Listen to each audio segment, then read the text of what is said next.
When you were in it, did you get depressed? When I was in the actual the trials, the we were going accusation, through, having to resign the pastorate, minimum wage, you got to raise my kids. You're not in a big town. I mean, you're near a big town, but you're more right. The town you're in is more small, and so you can't just be anonymous or hide your wife, your kids. Yeah. Critics, false accusations. Even just people who love you keep talking about it, and you can't even get a break from it. You nailed it. I mean, you just described it perfectly. My wife, for 2 years after this happened, would not go to the local supermarket or Fred Meyer that was near her house where everybody in the area shopped there. That's exactly why she no longer went there. Because she said, people would come up and many of them would mean well, but she described it as coming up with kind of the cow eyes and like, how are you doing? And she just didn't like that kind of attention to always be reminded of that.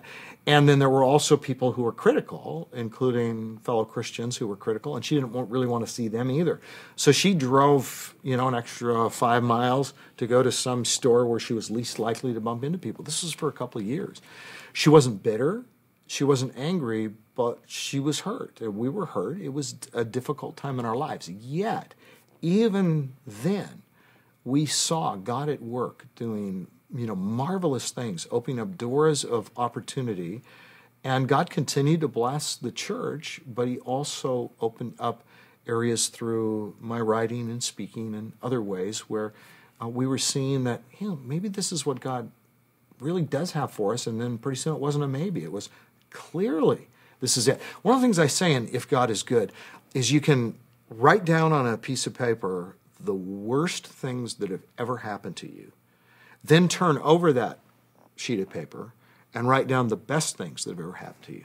Now go back and look at the list of worst things and look at the list of best things and ask yourself, how many of the things on the best things list are directly or indirectly the result of the worst things list? And it's actually shocking.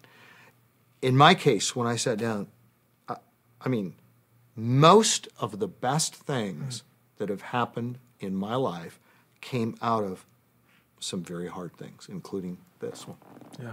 And isn't that gracious of God to give us just a foretaste of the truth of Romans 8:28?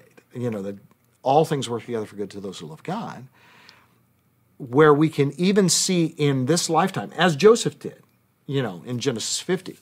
Now, he didn't see it immediately when he was thrown down in that pit and his brothers betrayed him. He probably didn't see it immediately when he went to jail because of the betrayal, false accusation with Potiphar's wife. But by the time you got to him being in that position as Pharaoh's assistant with all of that authority, and he's now saving the lives of his own family members through whom Messiah will come, you intended it for evil, God intended it for good, to save many lives, including your own. Yeah. Yeah.